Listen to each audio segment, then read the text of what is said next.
evening. It's Saturday the 29th of October and welcome to our 6 o'clock news programme. And in the news this week, COVID infections are once again up and so are hospital admissions for COVID in the area. Dorset County Hospital Trust was caring for 29 coronavirus patients in hospital on Tuesday this week, and that was up from 16 the previous week. Across England, there were 10,387 people in hospital with COVID as of October the 19th, and 206 of them were on mechanical ventilators. The number of COVID-19 patients hospitalised nationally has more than doubled in the last 4 weeks, while the number on ventilators has increased by 42%. And if you think I'm suffering from a little bit of a cold, unfortunately I've succumbed to COVID this week. So hopefully I will manage to get through the programme tonight without coughing and spluttering or losing my voice, but I do apologise in advance if anything goes wrong. Now, the Environment Agency has urged the public to beware of bonfire bandits and stop burning waste. Guy Fawkes Night is a highlight of the cultural calendar, but if you're going to be celebrating this year, the Environment Agency is urging you to go to an organised event rather than being a bonfire bandit. As well as the safety risk caused by bonfires, they have an impact on the climate, and if wrong materials are burned can harm wildlife, the environment and human health as well. The only materials that should be used on bonfires are dry, untreated and unpainted wood, along with small amounts of paper or cardboard. Using wet wood creates smoke which can spread and cause a nuisance to neighbours, and bonfires can quickly get out of control if not properly managed. So if you are intending to have a bonfire at home, don't use it to dispose of household waste such as plastics, rubber, glass, oils or metals. These materials could cause a pollution risk to water, air, soil, plants, animals and the countryside, and should be disposed of through recycling or household waste collections or at the council recycling centres. Always check your bonfire for hedgehogs and other wildlife before setting light to it, and don't allow anyone else to add materials to your bonfire other than clean, dry, untreated wood. Now, Rebecca Kirk of the Environment Agency said, "We want people to have fun on bonfire night, but to do so safely and in a way that won't create a risk to the environment, wildlife and to you and your neighbours. The best way of doing it is to stop burning waste altogether and to go to a properly organised community event where organisers hopefully should have followed our guidance and won't be causing a hazard." Now, Group Manager David Waters of Dorset and Wiltshire Fire and Rescue said, "We would always urge people to attend organised bonfires and firework events as it's much safer. In addition, it reduces the potential pressure on the fire and rescue services at a time of year when we can be extremely busy." Now, if you see a bonfire being built which you think may contain hazardous materials, you can actually report this to the Environment Agency on their 24-hour helpline, 0800 807 060, that's 0800 807 060, or even through Crime Stoppers, who we will mention again later in the programme, through 0800 555 111. And the aim is really just to stop causing a hazard rather than just to start reporting people for having bonfires. It's whether you think there's hazardous materials being burnt. Now, Dorset and Wiltshire Fire and Rescue is also warning people not to let Halloween become scary for all the wrong reasons. Every year on the 31st of October, children and adults are injured in accidents where candles or fireworks have set fire to costumes and hair. Plastic capes and bin liners, often used as costumes, are also fire risks. Safe and Well manager Vicky Thomas said, "We don't want to stop people enjoying Halloween, but we do want them to celebrate safely. There is nothing more terrifying than having a fire at home or seeing your child's clothes catch alight." Now, there are some top tips to help you reduce the fire risk at Halloween. Check the labels on any Halloween costumes that you buy. They should show a CE mark, which means it complies with a standard called EN 712 in respect of flammability resistance. You may wish to also look for swing labels which indicate the costume has undergone a British Retail Consortium's additional tests. It will say this garment has undergone additional safety testing for flammability. Buy obviously from a reputable retailer. Cheap and imported goods, often bought online, are some of the worst in terms of fire safety. And also layer up, so as well as wearing your Halloween costume on the outside, put some good quality standard clothes underneath, as well as keeping you warm. This will mean if the outer clothing catches fire, that at least there's a chance of putting it out before it actually burns the skin. And most importantly, don't let any children go near any ignition sources such as sparklers and candles and fireworks. Now there's a special safety page for Halloween on the Dorset Wilts Fire and Rescue website, and you can basically go to that on www.dwfire.org.uk /education/seasonal safety. Now also Dorset and Wilts Fire and Rescue have previously issued a safety video on Halloween costumes, and I'm going to share that with you now. Hi, I'm Watch Manager Simon Jupp, a fire behaviour instructor with Dorset and Wiltshire Fire and Rescue Service. We're here today to talk about the potential fire risks associated with some children's Halloween costumes. Halloween is associated with candles around the house and in pumpkins. These can pose significant danger to costumes due to the open flames. A safer option would be to use battery-operated candles. So this demonstrates how flammable children's costumes can be and the dangers of open flames.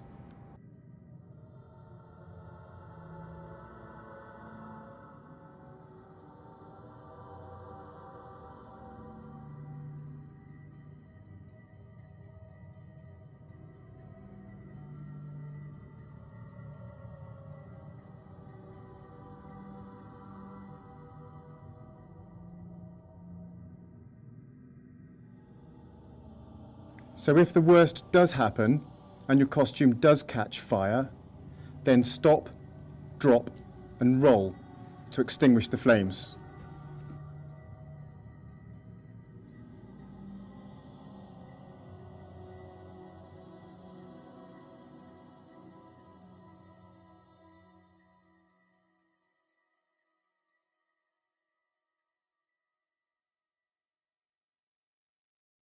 All costumes will burn. However, some have undergone additional flammability tests, meaning that they are slightly safer.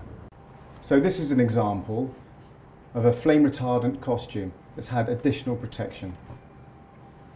It still melts, but there's less flames. So this demonstrates how flammable children's costumes can be and the dangers of open flames. For more information, please contact our website. There we go, and that's from Dorset and Wilts Fire and Safety. And of course, it's not just the fact that the costume burns and the flames may burn the wearer, but as you saw in that video, the material turns into molten plastic, and that molten plastic is boiling and hot, and it sticks to the skin and you can't get it off. So it's a double whammy. It's not just the flames that burn, it's the material changing into a molten substance that sticks to the skins and continues to burn and you can't get it off. And as you said there, stop, drop and roll to put it out, and copious amounts of water obviously, and get help on the way. But most importantly, stay safe this Halloween. Moving on then, helping residents resolve issues and answer questions about council services was at the heart of a series of conversations across the Dorset Council area run by Dorset Council recently. 4 sofa sessions saw councillors and officers available to speak face-to-face with residents, listening to the subjects and issues which mattered to them most. Armed with a sofa to make people more at ease and able to talk informally, and comment board which was added to during the day, scores of people took the opportunity to ask questions and raise issues important to them and their communities in the 4 locations that they were held: Bridport, Blandford, Wareham and Ferndown. In each location, highways maintenance, waste and recycling, website navigation, road safety, planning, parking and public transport were all hot topics. Customer service officers showed residents how several of the issues raised could be easily reported online through the council's website, such as raising highways maintenance issues or ordering new bins. Councillor Laura Beddoe, who's Dorset Council's portfolio holder for culture, communities and customer service, said, "We wanted to connect with residents in person. Now more than ever it's important to have open conversations, to listen to our residents and to signpost people to council services that can meet their needs. We wanted to test public reaction to see if these types of conversations were what people wanted." Now, following the positive response, we hope to have more sessions next year, hearing for even more people. But in the meantime, the council will be running a series of Facebook Live sofa sessions this autumn, where they will be bringing their sofa to yours. And the first of these series of Facebook Live sofa sessions will be on Wednesday, the 2nd of November. If you'd like to get involved and know more, pop along to Dorset Council's Facebook page, where you'll be able to find out everything about that Facebook Live sofa session on Wednesday the 2nd of November. There we go. Now, budding stage performers can take to the stage of Weymouth Pavilion this November with a smile, after the local Weymouth Rotary Club were able to provide £500 donation to the production costs. Wow Youth Musical Theatre is a youth-focused charity that developed the confidence, teamwork and talent of 10 to 18-year-olds performing high-quality, award-winning musical theatre, and is set to celebrate its 40th anniversary with a run of performances next month, featuring numbers from many of the shows performed by members over the years. In turn, WOW raises hundreds of pounds for charities through bucket collections at their performances. The donation was received by WOW's chairman, Alan McEachin, earlier this month, and he thanked the Rotary Club for their most welcome and continued support. So, big thank you there to the Rotary Club and to WOW.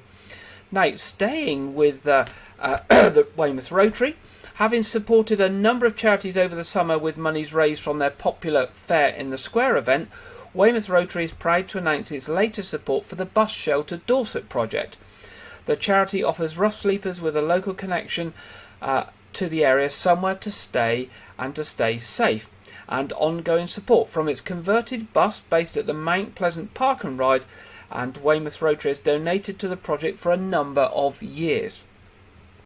Past President Rose Bruce said the Bus Shelter Dorset team contacted us in urgent need of new bike stands and locks, a vacuum cleaner and some outside furniture, and knowing the essential support the charity provides in the local community, we were more than happy to help.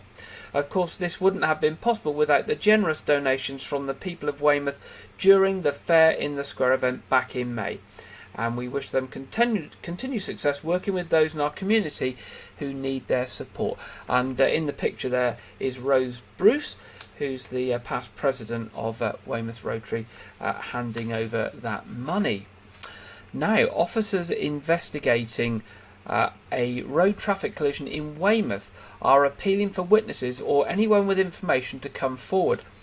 The single vehicle collision happened at approximately 3:15 on Tuesday the 25th of October on Chickerell Road. The car was an orange Peugeot, ended up on its roof. The driver, a woman in her 70s, was taken to hospital by ambulance service and remains in a critical condition. If anyone has any information or witnessed the event, or of course any dashcam footage or anything like that, if they can contact Dorset Police on 101 or anonymously via Crime Stoppers on 0800 555 111, that would be appreciated.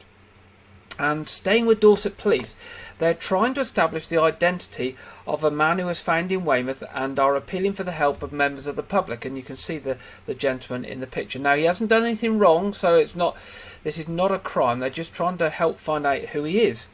The man who was found in the town near the seafront on Wednesday the 28th of September is described as being around 50 years old, 5 feet 9 inches tall and of slim build. He has light blue-grey eyes, long curly matted brown hair and a long brown beard.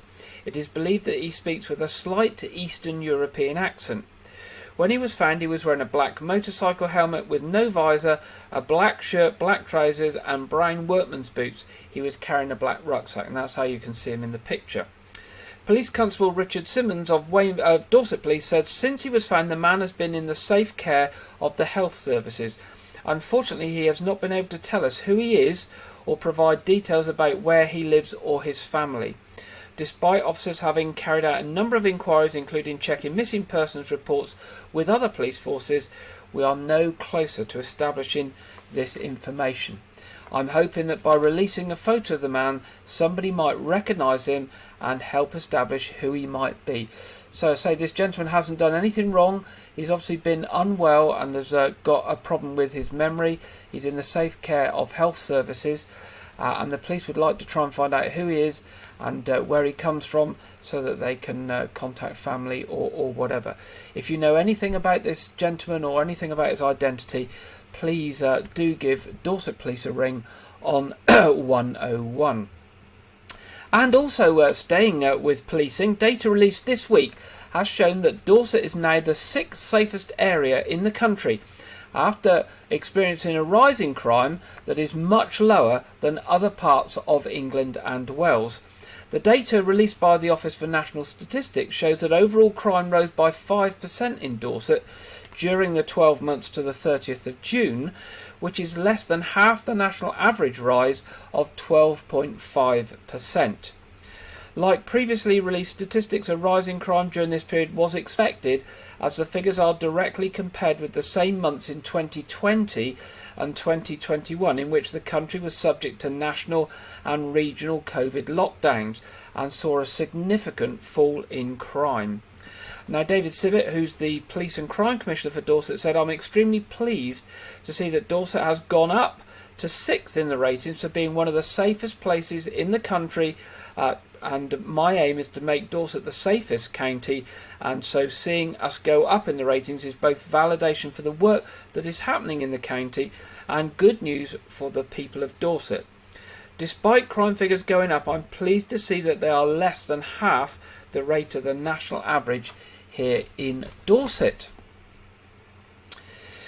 With the Halloween looming, the Woodland Trust has also issued some information this week, and an urgent plea to witches, wizards and spooks everywhere not to endanger wildlife by dumping pumpkins in woodland. The UK's largest woodland conservation charity has spotted a worrying trend in recent years for Halloween pumpkins to be taken to the nearest wood and left, probably in a well-meaning but misguided attempt to provide food for birds and woodland creatures. A myth seems to have built up that leaving pumpkins in woods helps wildlife. People think they're doing a good thing, but by not binning them in landfill and instead leaving them for nature, explained Paul Bunton, who's the Engagement and Communications Officer for the Woodland Trust. But pumpkin flesh can be dangerous for hedgehogs, attract colonies of rats, and also has a really detrimental effect on woodland soils, plants and fungi. We can't leave dumped pumpkins to rot, so we end up with an orange mushy mess to deal with in many of our woodland sites. Now, the Woodland Trust has tips on its website on how spooky leftovers can be best used, including making a pumpkin bird feeder for the garden, which could be left high off the ground well away from hedgehogs. Trevor Weeks from East Sussex Wildlife Rescue and Ambulance Service echoed the Trust's concern over the risk to hedgehogs because, like other wildlife, they are opportunistic eaters and they spend autumn and early winter building up their fat reserves for hibernation.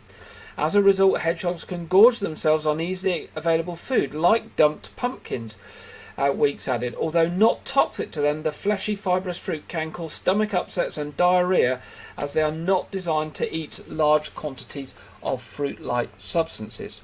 This can lead to them becoming bloated and dangerously dehydrated, which in turn can be fatal. At this time of year, they can't afford to become ill, or they may not survive the winter hibernation. According to the Woodland Trust, which owns and cares for around 1,000 free-to-visit woods across the UK, the pumpkin problem seems to be starting earlier and earlier, with supermarkets flooded with cheap pumpkins for sale, and pumpkin picking growing in popularity as a family activity in the run-up to Halloween. Paul continued, "Thousands of tons of pumpkins get thrown away in the UK after Halloween each year, so it'd be great if we could all put them to better use." He added, Jack-o'-lanterns can be good for wildlife in small quantities in gardens, but not woodland or other countryside. We are urging people everywhere to make soup, make a bird feeder for your garden, but please don't make a mess of the countryside. So that's the message from the Woodland Trust about pumpkins. Now, the third in a series of autumn talks, or teas and talks, presented by the Friends of Weymouth Museum, will focus on Dorset workhouses. Luke Mooland will draw on stories from a number of Dorset's workhouses to explore this theme, and will examine how even the design of the workhouses itself was intended to deter the needy from seeking refuge within. And you can see a picture there of the old workhouse, which then became Portway Hospital, and then obviously became private housing up on the screen. The talk will be held in Hope United Reformed Church at 8 Trinity Street, Weymouth, on Monday, October the 31st. So that's this coming Monday. Tea and biscuits will be served from 2 p.m. and the talk will begin at 2:30. Now, Luke is a freelance genealogist and research consultant based near Sherborne. He founded Kith and Kin Research in 2010 to help people discover more about their family histories. He has undertaken consultancy work for a range of clients, including probate solicitors, authors, and the BBC hit TV series Who Do You Think You Are? So that sounds like it will be a very interesting talk. Luke writes and speaks regularly on topics of local and social history. He volunteers as archive manager at Sherborne Museum, where he also has served as a trustee since 2014. Now, tickets are available on the door and are £2 for members of the Friends of the Weymouth Museum and £3 for visitors. That's this Monday at 2:30 at Hope United Reformed Church. Now, more rail strikes are on the way, and this time affecting a longer period. Due to planned strikes, South Western Railways are urging people not to travel unless absolutely necessary between Saturday the 5th, that's next Saturday, and Thursday the 10th of November, as strikes are planned on the 5th, 7th and 9th of November. And of course there'll be much disruption in between on the days in between. They will be a severely reduced service between 7:15 and 6:30 on a limited number of routes on those strike days. And as far as we're concerned on South Western Railways down here, the nearest I think any of these services will come to us is Southampton, and I think a limited service running from Southampton to London, so not very helpful if you're beyond Southampton. Now, on Guy Fawkes night, Saturday the 5th of November, last trains from anywhere will depart at 5 o'clock, so it's no good relying on a train anywhere if you're looking to travel back from a Guy Fawkes event. So customers are urged to check journeys and make sure you avoid getting stranded by thinking you're going to get back on the train. And as we said, days between and after strike days will also be significantly impacted by the strike, with first trains across the network starting much later. So 5 days at least affected, possibly longer. So please do be very, very careful if you're planning to travel on the trains at all between the 5th and the 10th of November. Now, a commemorative oak tree is to be planted in Weymouth to honour the memory of Queen Elizabeth II. Councillors on Weymouth Town Council's Services Committee this week discussed 2 locations before deciding on Louvier Road in Littlemore as the preferred option. In March, Weymouth Town Council held a Queen's Green Canopy tree planting service and planted a willow at Radipole Park Gardens to mark the Queen's Platinum Jubilee. King Charles III, get it right, has since confirmed that the Queen's Green Canopy initiative, which ran across the UK, will be extended to the end of March next year, and this will give people the opportunity to plant trees in memory of Her Majesty, whose favourite tree was an oak. Councillor Ryan Hope, who's Chair of Services, said following the sad news about Her Majesty's death, communities came together in Weymouth to lay flowers at Greenhill Gardens in tribute to our longest serving monarch. These flowers were later removed so that they could be composted and used in the planting of the town's commemorative oak tree. Planting an oak tree and plaque at Louvier Road, Littlemore, will provide a lasting memory of our longest serving monarch for Weymouth residents to enjoy now and in the future. A tree planting ceremony will be held at a later date, and further details on when this will take place will be released in due course. And finally, in our headlines tonight, Dorset's gritters are ready as the nights get longer and the winter approaches. Dorset Council's gritting crews are on call 24 hours a day from the start of November to the end of March, ready to grit Dorset's roads so drivers can keep travelling. 12,700 tonnes of rock salt have been stocked up in the council's depots, and lorries are ready for action. Up to 22 main gritting routes, known as the Precautionary Gritting Network, are treated by Dorset Council's highway services when road surface temperatures are predicted to drop below 1 degree Celsius. These are the roads used by the majority of the travellers of the public, covering 684 miles of Dorset Council road network. The Precautionary Gritting Network includes all A, B and well-used C-class roads, as well as links to hospitals, large industrial estates, transport interchanges, emergency service stations, including manned Coast Guard and RNLI stations, and identified critical infrastructure. Also, routes to all urban schools and all urban schools with more than 500 pupils, and rural schools with more than 350 pupils. Primary bus routes with substantial frequency, and main routes through towns and villages with populations of more than 750. The council uses a system called route-based weather forecasting to help it plan which roads need to be gritted. Instead of a blanket approach to gritting, it targets the roads based on localised temperatures. This is better for the environment, with less salt being used and fewer lorry movements causing emissions. With the price of salt rising by over 50% this year and high fuel prices, it will also save the council money. Now, during the 2021-22 season, there were 66 days of action, with the gritters called out 81 times in total, and there were 1,191 individual route treatments using 3,701 tonnes of salt. Well, there we go. That's the end of our headlines tonight. Now, since introduction of the California restaurant scene in the 1980s, microgreens have steadily gained popularity. These aromatic greens, also known as micro-herbs or vegetables confetti, are rich in flavour and add a welcome splash of colour to a variety of dishes. Despite their small size, they pack a nutritional punch, often containing higher nutritional levels with more than mature vegetable greens.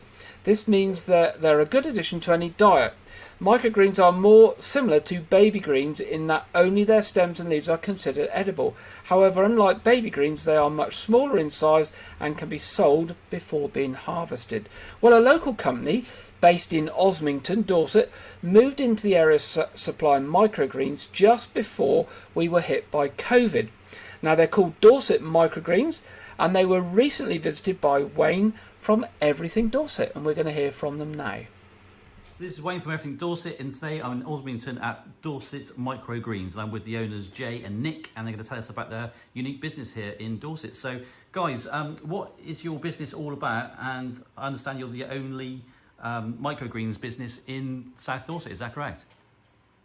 We seem to be the only ones doing it at the moment, and doing microgreens correctly, without importing or doing anything strange like that. We grow to order, and we've got 28 varieties at the moment, we're handling a lot of the local businesses, and it's going good. So your main part of your business is supplying the restaurant trade, is that right? With your microgreens? So the importance is the freshness, because normally you said they get imported from Holland or other places in Europe, so they can order with you directly once a week, is that right, for your restaurants? Yeah, absolutely. We try and work with our chefs, and they tend to keep the same order every week. I know it's seasonal, so it goes up and down a bit, and then we just grow to order, so there's no wastage. And then we can. And if there isn't something we do and they would like, then we'll get the seed in and grow it for them. Fantastic. So when did you start the business here? Is it a brand new business? Yeah, I mean it's fairly new. We started just before lockdown, but sort of struggled to get the message out during that period. But it gave us a chance to sort of develop the brand and really develop our products a bit further and Excellent. And can you name some of the restaurants you supply in the area? Yeah, sure. So we've got Catch, and they're currently going for a Michelin star, which is great. Oh, right. Summer Lodge, Yarby Cottage, Sea Beats, Crab House, Halls, Almolo, L'Enfance. Just all the top restaurants, really. Around. Fantastic. We've done very well getting into those restaurants. So if somebody wanted, outside of Dorset wanted your products, could you deliver nationally? Yeah, we can deliver nationally. Yeah, we're just partnering with a delivery network at the moment. We do try and keep it local at the moment, but we're definitely looking to push a more national sort of presence moving forward. Fantastic. And I understand you've got a new product possibly in the pipeline. Can you tell me about that? The edible flowers? Yeah, so we're going down the edible flower route. It seems to be getting more and more popular. They're on the growing stage at the moment. And thankfully we've grown inside that it's all year round, so it's not seasonal. But then most chefs do like to have seasonal menus, but if not, then we've got it all year round. And again, it's just knowing which ones to go for. So we've got a variety, and then speak to the chefs and let us know what other ones we can grow. Great stuff. Okay, so if there's a restaurant out here locally and they were looking to place an order with you, how the best way of them doing that? Would they give you a call and have a chat about what they need? Yeah, definitely. They can just give us a call, or they can email us, check the website out, get all the details. Fantastic. We do a sample box that we like to give to our restaurants for the first go, so they can see good variety of what we do, and it'll have all our information in there, and then it's best to sort of speak on a one-to-one basis and cater for every restaurant's needs, because it's always different. Good stuff. And so you've got a website any restaurants can take a look at. What's your website address? It's dorsetmicrogreens.co.uk. So they can just check out on there exactly what you do, where you're based and all that sort of stuff. Yeah, definitely. And you're open to the general public as well, are you? Yeah, we do. We allow the general public to come check us out if they want. Yeah. Yeah, No we worries. do 3 different salad mixes for the general public, which is on the website. Yeah. For the more wholesale side, the restaurant side, there's a lot more varieties where they can have. But again, it's just easier to speak to us, and Yeah. we can sort it out on the phone. Fantastic. Well, it's been great speaking to you today, Jay and Nick, and best of luck with your business. Brilliant. Thank you very much. Thank you. Thank you very much there to Joe, Nick and Wayne from Everything Dorset. It's nice to hear about some of these little Dorset businesses that you don't know that are actually out there. And of course we can use locally if we're interested in their products. And again, the website is dorsetmicrogreens.co.uk. Now, we mention just about every week some of the amazing selection events that Art Street Dorset is putting on. And this week I wanted to tell you about Richard II, which is coming up. Now, a nation is in turmoil. 3 first cousins, Richard, Aumerle and Henry, battle for the supreme position of authority. Who will succeed in saving their country from a trail of ultimate destruction? And who will survive the challenge for the throne?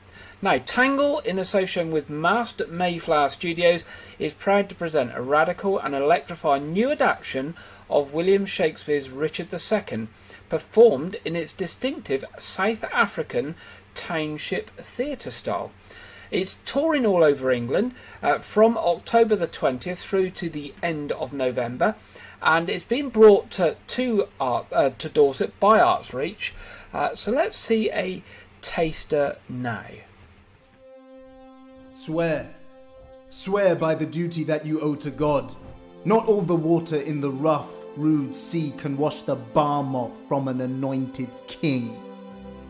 God save the king. Will no man say amen? With mine own tears I wash away my balm. With mine own hands I give away my crown. But what in God's name shall become of this? In God's name, I'll ascend the royal throne.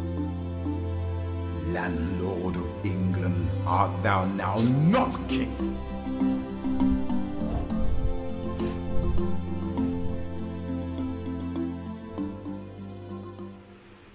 there we go. What was that? I've got the wrong name. What have I got? It was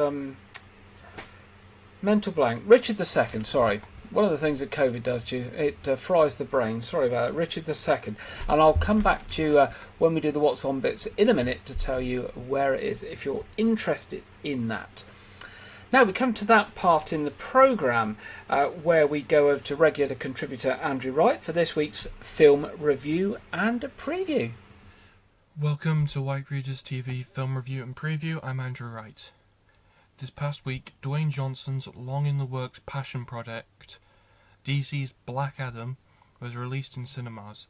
Black Adam revolves around Johnson's Teth Adam, an anti-hero from the nation of Kahndaq, who gets released from his prison after 5,000 years to unleash his justice upon the modern world, which brings him into conflict with the Justice Society of America. Johnson has been hyping this project up for years, especially since the first DC Fandom. Now, I went to check out this movie on opening weekend, and I have to say I was pleasantly surprised at the film, given that I had no reason to have high expectations, as while the trailers were good, it felt like Johnson was unnecessarily hyping up the film. I found that this film, while it looks visually unsteady, it is actually the most solid movie entry in the DCEU, with a dark, gritty atmosphere and commentary on the morality of being a superhero, and what is probably a career best performance from Johnson, as well as solid performances from Aldous Hodge and Sarah Shahi. I give this film 4.5 stars out of 5. This past week, the action film Bullet Train was released on home video. The film stars Brad Pitt as a reluctant assassin sent to retrieve a mysterious briefcase on a Japanese bullet train. A high-speed train heading from Tokyo to Kyoto, but other assassins on the train are also after the briefcase. The film is from director David Leitch, who is most famous for directing Deadpool 2 and Fast and Furious Hobbs and Shaw. Now, this is the first time I watched this movie, and I really enjoyed watching it, and I found it to be another fun and action-packed adventure from Leitch, with Pitt, Aaron Taylor-Johnson, and Brian Tyree Henry are being excellent in the film, with there being sharp direction and action choreography. In the last few days, the trailer for the Guardians of the Galaxy Holiday Special, as well as the trailer for Ant-Man and the Wasp Quantumania, were released. These are two highly anticipated releases, with the Holiday Special being the last project in the MCU's fourth phase, and Quantumania is the first film in Phase 5. The Guardians of the Galaxy Holiday Special features a returning cast and crew who from the main films and ties directly into the upcoming third film. The special revolves around the Guardians attempting to cheer up their leader, Chris Pratt's Star-Lord, at Christmas time, so Drax and Mantis head to LA to kidnap Kevin Bacon. The special comes to Disney Plus on November 5th. Ant-Man and the Wasp Quantumania is the third film in the Ant-Man film series and revolves around Paul Rudd's Ant-Man becoming a celebrity after the events of Avengers Endgame, and him and the cast get dragged into the quantum realm where they come into conflict with Jonathan Majors' Kang the Conqueror. The film comes to the cinemas next February. That's all I have for this week, but be sure to check back next week where I will hopefully review Top Gun Maverick. Now back to Gary in the studio. Thank you very much, Andrew. And we did the trailer for the first film there that Andrew mentioned last week. So yeah, Andrew went off to see it this week when it was released. Now we're at time in the programme where we have the national weather forecast, and let's see what's in store for us this weekend and at the start of the coming week. And this week we're going over to the Met Office, and we are joined by new presenter Rachel Ayres. Hello and welcome to your latest weather update from the Met Office. It's been quite an unsettled start to the weekend, particularly across England and Wales, with a band of rain moving northwards. And this will continue through this afternoon, bringing some heavy outbreaks of rain at times. This will be followed by some scattered showers, particularly across Wales and southwest England. And again, these could be heavy at times this afternoon. Away from the rain and those showers, it will be a nicer afternoon with some bright or sunny spells, particularly in the southeast, where we could see some quite unseasonably warm temperatures this afternoon, with highs of around 21 or maybe even a local 22. Now looking ahead to this evening then, and that band of rain is going to continue northwards to really only be affecting the Northern Isles by the early hours of Sunday. It'll be generally dry across the rest of the UK throughout tonight, with the exception of maybe the far southeast of England that could just see some light or patchy rain at times. Showers will also start to feed in during the early hours to Northern Ireland and western parts of England and Wales. It will remain mild tonight as well, with most towns and cities remaining in the double figures tonight, though across Northern Ireland, Northern England and parts of Scotland, we could just see some rural places dropping into these single figures. Now to start Sunday, it will be quite a nice dry start for many, with the exception of that band of rain across the southeast, maybe just bringing some light and patchy rain to start the day. Showers will then feed in from the west on the strong southwesterly winds through Sunday, bringing some heavy showers that could contain hail and may even be a local thunderstorm throughout the day tomorrow. Temperatures will be a touch down on what we're expecting for today, with highs of around 16 to 18 on Sunday.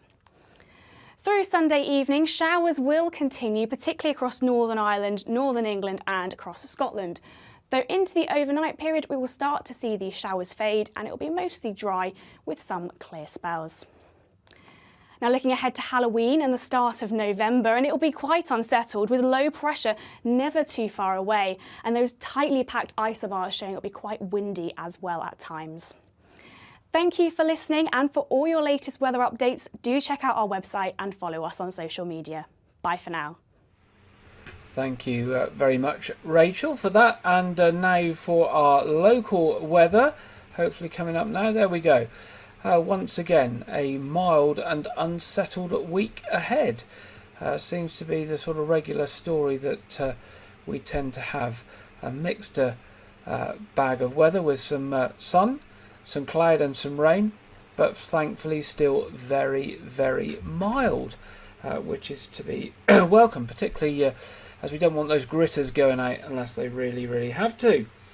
Now, moving to our What's On. Weymouth Pavilion, 30th of October. That's tomorrow, isn't it? Yeah, tomorrow. Bootleg 60s, 2nd of November, an evening with snooker greats Steve Davis and Dennis Taylor. 9th of November, classic ballet, Nutcracker. 10th of November, Fairy Tale of New York. 40th anniversary of Wow Show coming up as well. I didn't catch the date. I didn't write the date down on that. That must be sometime after the 10th of November. That we'll try and report that next week. But the 40th anniversary Wow Show we mentioned earlier coming up. 26th of November, Queen Rhapsody. 30th of November, tribute to Hans Zimmer and John Williams, those that wrote a lot of the film scores. Now, more details on the Weymouth Pavilion website, weymouthpavilion.com, or from the box office 01305 783 225. Now, coming up locally in Wyke tonight, you've still got time, 15 minutes, to get yourself to All Saints Church for Not Quite the Last Night of the Proms. This is the rebooked Proms concert that got cancelled because Queen Elizabeth II died, unfortunately, just a couple of days before the actual date of the original concerts. That's tonight at 7. 6th of November at 6 o'clock, the Nota Bene Choir. And there's also an option there to have a supper as well at that event. More details and to book, www.parishofwykeregis.org.uk/events. Now, as we said, Arts Reach. Richard II is on Wednesday the 2nd, that's this Wednesday, 7 p.m. at Gillingham School Theatre, if that takes it to your liking. And also coming up, The Odyssey by David Min. Based very loosely, it says, on the epic poem of Homer, the Odyssey is the journey of all journeys. That's going to be on the 11th of November, 7:30 at Piddle Trentide Memorial Hall, 12th of November, 7:30 at Shipton Gorge Village Hall, and 13th of November, 7:30 at Langton Herring Village Hall. So that's all the way around us there. 3 options, the 11th, 12th and 13th, The Odyssey by David Min. Now the new Arts Reach programme is out. Do visit their website, www.artsreach.co.uk, for all the events, or to go on their mailing list and to get a programme. Now, church services this weekend: All Saints Church tomorrow at 8 a.m. and 9:30 a.m, which will be live streamed, and 11 o'clock at St Edmund's Lane House. Tonight we have got our quiz. In 45 minutes the actual quiz starts. The stream will go live in about 30 minutes at 7:15, with the quiz starting at 7:30. You're all very, very welcome to join us on that. It's free of charge, and for all the family and all the community, family friendly, do come along. Now, looking at traffic and travel, we've already mentioned about the disruption on the trains at the beginning of November. Over this weekend there is a bus replacement service between Eastleigh and Bournemouth for engineering works. So disruption this weekend for engineering works, and a bus replacement between Bournemouth and Eastleigh, but obviously significant trouble from the 3rd to the 7th of November and around those dates. The only major roadworks notified this week are in Littermore Road and Chaffees Avenue, and the remaining works being done to the town bridge and causing that disruption around the town centre. So there we go, that brings us to the end of this week's programme. I've just about got there, voice is going, hopefully it will recover in time for the quiz in a short while. Don't forget, if you've got any news, any events that you want to share with us, do drop us a line at news@wykeregis.tv, news@wykeregis.tv, and we'll be happy to share them with people. If not, I look forward to being back with you 6 o'clock next Saturday. Have a good week, enjoy your weekend. Good night.